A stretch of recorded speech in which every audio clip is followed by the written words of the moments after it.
Encounter news, अब लेंगे हर खबर की खबर। सरकार एक और मां के नाम बगिया लगाने की भावुक अपील कर रही है, तो दूसरी ओर विकास के नाम पर शहरों की सांसें बेरहमी से छीनी जा रही हैं। सवाल पौधे लगाने का नहीं है, सवाल यह है कि जो पेड़ आज जिंदा है उन्हें बचवाने की नियत आखिर कहां है। आज बात इंदौर से, एक ऐसे शहर से जिसे देश का सबसे साफ शहर कहा जाता है, लेकिन क्या यह शहर अब हरियाली के बिना साफ कहलाएगा।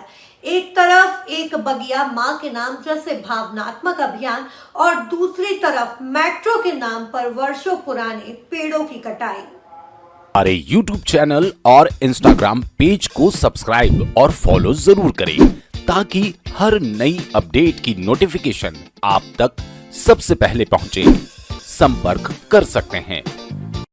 15 अगस्त से प्रदेश में शुरू हुई एक बगिया मां के नाम योजना को प्रधानमंत्री नरेंद्र मोदी के एक पेड़ मां के नाम अभियान से जोड़ा गया। उद्देश्य बताए गए पर्यावरण संरक्षण, महिलाओं को आजीविका, वायु प्रदूषण में कमी, जलवायु संतुलन। कागजों में सब कुछ हरा भरा है, लेकिन जमीन पर तस्वीर बिल्कुल उल्टी है। इंदौर के रीगल चौराहे पर स्थित रानी सराय पुलिस मुख्यालय परिसर में मौजूद वह हरित क्षेत्र है जहां वर्षों से हजारों तोते और पक्षी अपना बसेरा बनाए हुए हैं। भोर होते ही पूरा इलाका चहचहाहट से गूंज उठता है। यह सिर्फ पेड़ नहीं, एक जीवित इकोसिस्टम है। लेकिन अब यही हरियाली अंडरग्राउंड मेट्रो स्टेशन की भेंट चढ़ने जा रही है। Entry exit point, parking, commercial structure और भारी खुदाई निर्माण सामग्री पहुंच चुकी है। कटाई की सूची तैयार है और नन्हे तोतों के घोंसले मिट्टी में मिलने को तैयार है। मेट्रो के पहले 6 किलोमीटर सफल बताए जा चुके हैं। अब 16 किलोमीटर का विस्तार और इसी में शामिल है रानी सराय।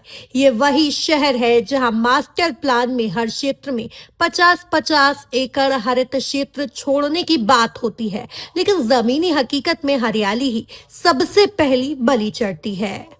संस्था नेचर वॉलंटियर्स के पक्षी विशेषज्ञ भालू मुंडे का कहना है कि इंसान ने पक्षियों को अनुपयोगी समझ लिया है, जबकि पर्यावरण संतुलन में उनकी भूमिका बेहद अहम है। तोते पुराने पेड़ों पर पीढ़ियों से रहते हैं, पेड़ कटे तो उनका विस्थापन आसान नहीं होता। रानी सराय में करुणा सागर संस्था ने मिट्टी के मटकों से घोंसले बनवाए, एक छोटी सी पक्षी कॉलोनी बसाई गई। संस्था के सदस्य राजू सागर कहते हैं कि मेट्रो प्रबंधन को अवगत कराया जाएगा ताकि पक्षियों को शिफ्ट किया जा सके, लेकिन डर यही है कि यह अब सिर्फ कागजों में ना रह जाए। सरकार दावा कर रही है कि प्रदेश की 30,000 से अधिक महिलाओं की 30,000 एकड़ निजी भूमि पर एक बगिया मां के नाम परियोजना के तहत पौधारोपण होगा। करीब 1,000 करोड़ रुपए की लागत से 30 लाख उद्यानिकी पौधे लगाए जाएंगे। पौधे, खाद, फेंसिंग, जलकुंड और प्रशिक्षण सब कुछ योजनाओं में दर्ज है, लेकिन सवाल यह है कि क्या इन आंकड़ों से उन हजारों तोतों को नया घर मिल पाएगा जिनका बसेरा आज उजाड़ा जा रहा है। अगर वास्तव में पर्यावरण और आने वाली पीढ़ियों की चिंता है तो एक बगिया मां के नाम सिर्फ एक सरकारी स्लोगन नहीं होना चाहिए।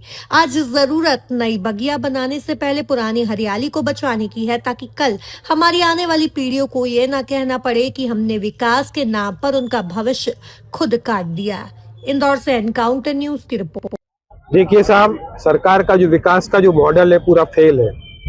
दिल्ली की जनता हो सांसों के लिए परेशान है, बम्बई की जनता बारिश भर जाने से परेशान हो जाती है। इंदौर की कॉलोनियों को हम देखते हैं बारिश में क्या हो जाता है, गर्मी में क्या हाल होता है शहर का।